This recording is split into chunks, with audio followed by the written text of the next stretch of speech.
Yeah, so I will. That's a perfect segue because I did want to bring this up. My one concern with Auburn is that basically what happened tonight, right? Wendell Green and Katie Johnson, love those dudes. Love the way they play. They They can went be nuts. a little A bit lot. A hoggish. lot. I don't want to say selfish, but they can be a little bit too shoot first for a team that one has the best lob target vertical spacer, however you want to phrase it, in the country in Walker Kessler, and two might have the best isolation score in all of college basketball. We should not be in a situation where Jabari Smith has 7 shots when Wendell Green and Katie Johnson combined to shoot 39 shots. 39. Jabari got to the line one time, shot 2 free throws. Wendell Green and Katie Johnson shot 12 free throws.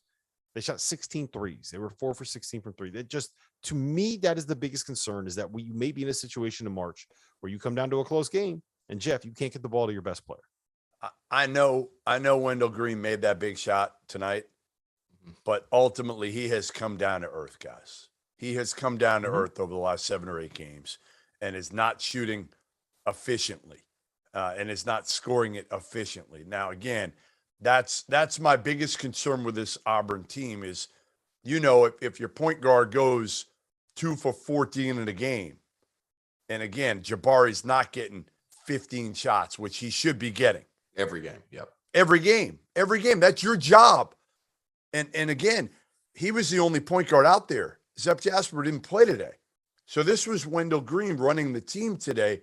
And to me, it's on him as much as anybody. You could put it on Bruce Pearl and the coaching staff, but when you're the point guard, you get Jabari Smith the goddamn ball. Yeah. You can't get tunnel vision. Like, you can't get tunnel vision when you get pressured. And that's what happened today. And Bruce didn't have a choice but to leave him out there with Zep not playing. Right. Yep. Yeah. I mean, it's a concern, but I will say this.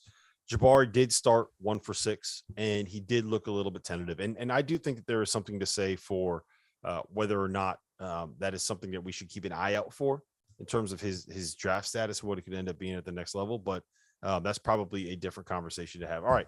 So right now, Auburn is 11-1 to win the national title at Bet Rivers, and Kentucky is 14-1 to win the national title at Bet Rivers. I still think that Kentucky is probably the best value that you can get when it comes to who can win the national title. Is that crazy to say?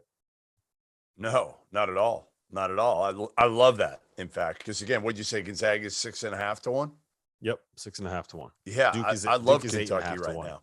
I mean, again, in seeing Damian Collins out there today makes me feel that much better, because to me, my biggest concern was you were going to have Oscar get in foul trouble one game, and then they're done. They got nobody behind him. Keon Brooks has played so much better over the last 3 games. And now you've got Damian Collins that's feeling all you need are 8 to 10 minutes, and you got to pick your spots. Damian Collins tonight against that Alabama team was the ideal situation to put him in, because he's going to be up and down, and they're long and they're athletic. They're not big, physical, bulky dudes. So he matched up perfectly in that game.